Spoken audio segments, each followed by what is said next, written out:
Yo, what's up guys, and welcome to a brand new episode of the £10 SoRare Road to Glory. So, in today's episode, what we're going to be doing is talking to you guys through how our £100 investment has gone this week.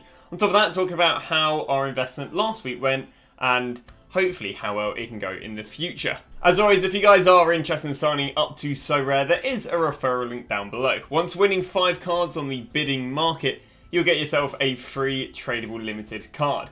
I will say there is no hurry to get this card. It'll average between about £2 to £7, so please don't overpay for players. On top of that, you do have to be 18 plus to play SoRare, and that's because it's real life money. That real life money is there to be lost as well as it is there to be made, so please do deposit carefully.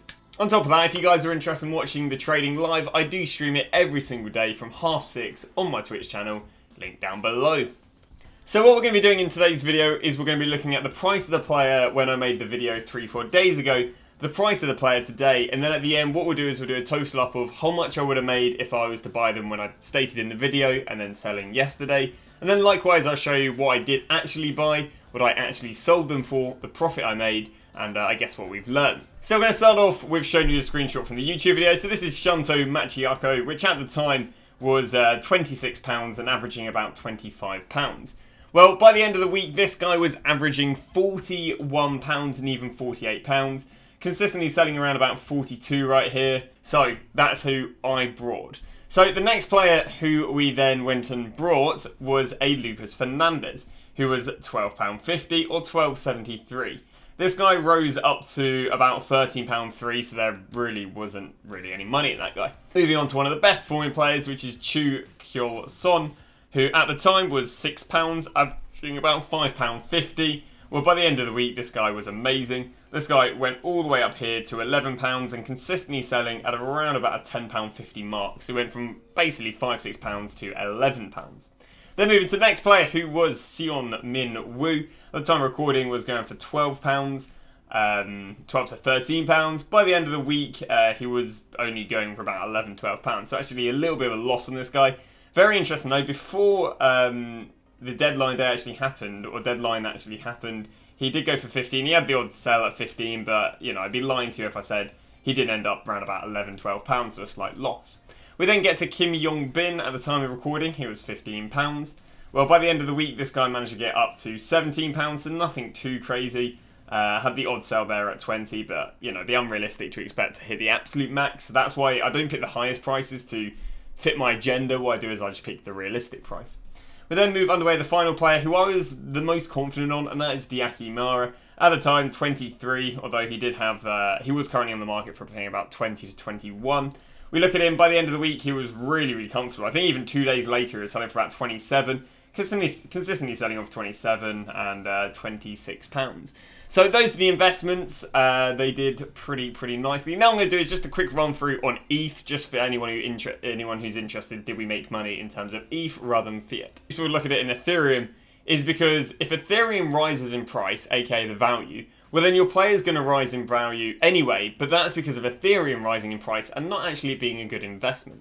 A good example of this is, let's say I've got £10, and this £10 could buy me 100k in FIFA. But then let's say FIFA coins go down in price, and the same £10 can now buy me 120k in FIFA. So that £10 could have bought me 100k, but now it could buy me 120k. But I haven't actually made any money on my £10, it's just my £10 can buy me more. Well, it's a little bit like Ethereum. In terms of Ethereum, if it goes up in price, that means your, I guess, £10 player is worth more Ethereum, but it's not because you made a good play, it's because, I guess that'd be because Ethereum went up in price. So let's go start off with Shunto. So at the time he was 0.013 Ethereum. Well, he managed to get up here to about 0.2 Ethereum, which was just absolutely amazing. And again, at the time of buying him, he was down at 0.12, 0.13, so not a bad start. Second player, Lucas Fernandez, was 0.006 Ethereum. By the end of the week, ended up on 0.063 Ethereum. So actually a small rise in that, because a lot of this guy's rise was due to Ethereum rising in price rather than the card.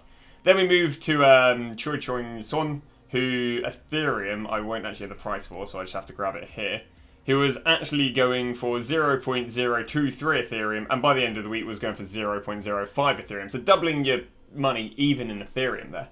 We then move on to Su Min Woo, which again I won't have a price for you, sorry, who I guess his Ethereum price was about 0.061. Well, by the end of the week it was actually 0.056. So there's actually a loss right there on the likes of Su Min Woo. But again, in relation to the rises, I would say the amount the players drop, or at least in this scenario, is irrelevant to the amount they rise, because the players rose way more than the players did drop. So then we move on the way with Kim Byung Yim, which again, sadly I don't have a price for, so I just have to grab it. His price would have been 0.7 Ethereum. By the end of the week, this guy ended up at 0.8, 0.8, and even 0.75, so a nice little rise on him. Then move on to the final card, which is Diaki Maya, who was going for 0.009 Ethereum. Well, by the end of the week, this guy was going up at 0.0123 Ethereum and 0.0126 Ethereum. So not too bad. Again, it's a little bit more of an advanced way of looking at it, but it's also interesting to see, did you make money because of the call, or did you make money because of actually Ethereum just rising in price? So first of all, I'll just show you the profit that I managed to make on the players. Now, I went and bought 4 players, 3 different players, so I think I stated that I was going to buy 1, 2, 3, 4, 5, 6, but only managed to buy 3 different players.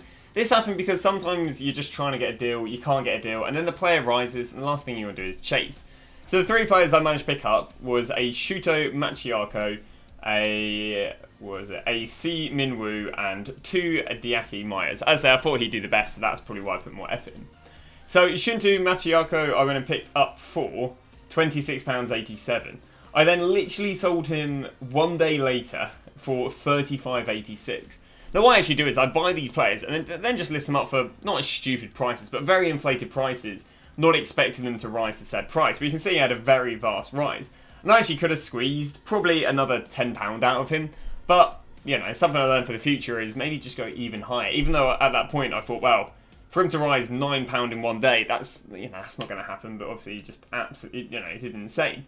So that means I turned over a nice £9 profit in just 1 day on this guy. So very, very happy with this guy. And this is 2 weeks in a row now where the strikers had a really, really good rise during the week, and he's actually peaked on the Monday, Tuesday, rather than him peaking on the Wednesday, Thursday, which is what happens to the majority of players. So interesting trend already that strikers peak a lot faster. Also, once again, the striker having the highest rise, if you remember, the same as what happened last week.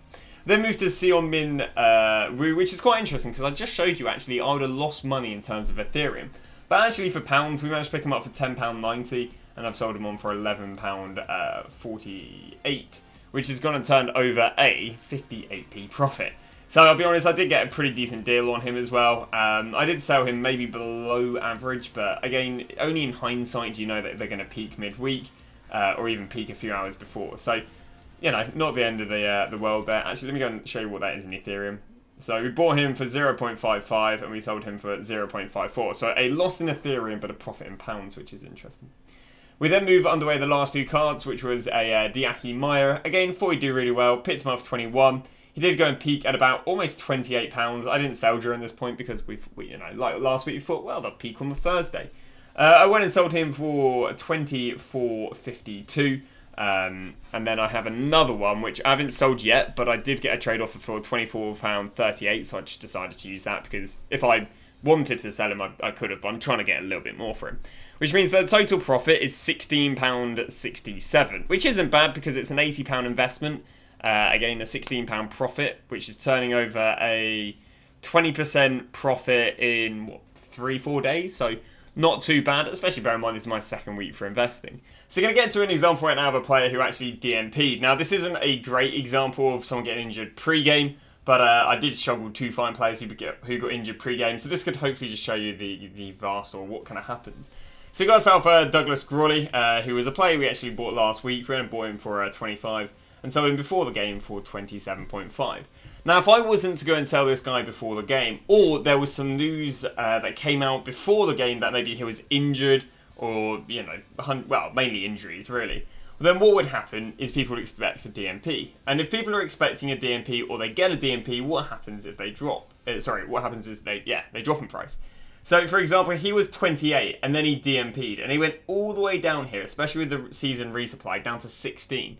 So 28 to 16, it's not quite half, but it's probably about 30 to 40%.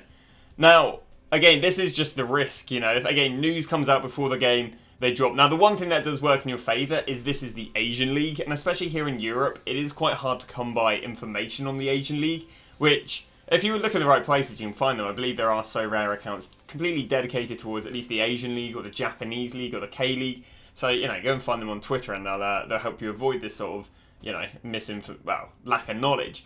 Well, again, because you are in the Asian League, you might get more benefit of the doubt because, again, it's not like, I don't know, a Premier League player, someone does their hamstring in or someone does their ACL, you hear about it before the player even knows they've injured themselves.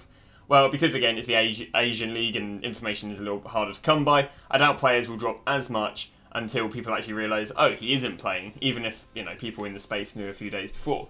Well, again, he did drop from £27 to £16, and that just can show you the sheer drop just off of a player DMPing. Now, obviously, he's got a game in a few days or so I'm not quite sure if he's recovering from injury. If he does recover from injury, we do expect him to rise, especially as he's got a good L5, even though he does go down to an 80% because they're not hitting the last. So I don't so much have a graphic for this, but it's just something to be careful with. With the Asian League and the MLS, what SoRare have traditionally done in the past is they've resupplied the cards, or they've issued the new season cards 6 weeks after the season. Well, if we can go and look at the Japanese League right here, the season started, what have we got, October, February. So the season started mid-February. So right now we're mid-March. So we'd expect in the next 3 to 4 weeks, what SoRare will do is they'll issue the new season cards. Now you may wonder, well, what's the big deal about that? Well, what happens is to make there be demand for the new cards, they take away the 5% bonus on the old cards. For example, I've just got this guy just sitting around. So, for example, when they drop the new season cards of the Bundesliga, this guy will go from a 6.5 bonus to a 1.5 bonus. And as you can imagine, a 1.5 bonus to the score in SO5 is way less desirable than a 5% bonus. And therefore, what it does is it drops all the old cards. Because who wants an old card if the new card will get you more SO5 points because of the bonus, as you can see right here. So yeah, that's any news on this coming out.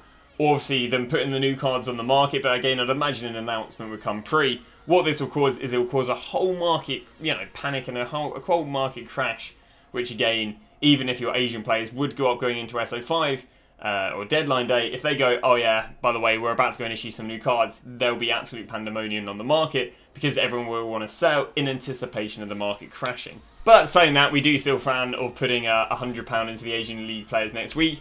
A lot of leagues are off for international duty. The Asian League is staying strong, which probably means we'll see some higher rises because a lot of the, again, for example, let's say the England players, not that there are many in, but the English players wouldn't actually get a score this week because it's international friendlies. Whereas obviously the Asian League players, if they're still playing in their league, they'll go and get themselves scores. So therefore there's more demand because there's a smaller pool of players, which I'd imagine, I can't say from experience, that they'd rise. You'll see that Sunday, Monday, the video on the Asian League investments I've scouted out myself for me to go and buy and then go and see how well they do during the week.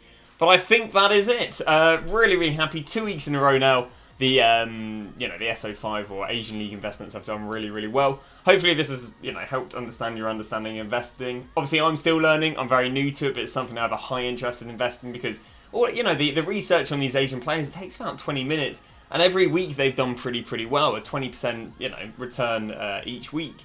But that's going to wrap it up. Thank you very much for watching. Tomorrow I'll release a video on bidding when you've got like £300 because I've been doing a little bit of bidding recently. I've actually just had a St. Tuesday sell as we cancel out or end off the video. But I picked up for £18 and I've sold on for about £2.50 profit. So some actually high value bidding has been working pretty well. So we'll see you guys tomorrow with a video regarding bidding.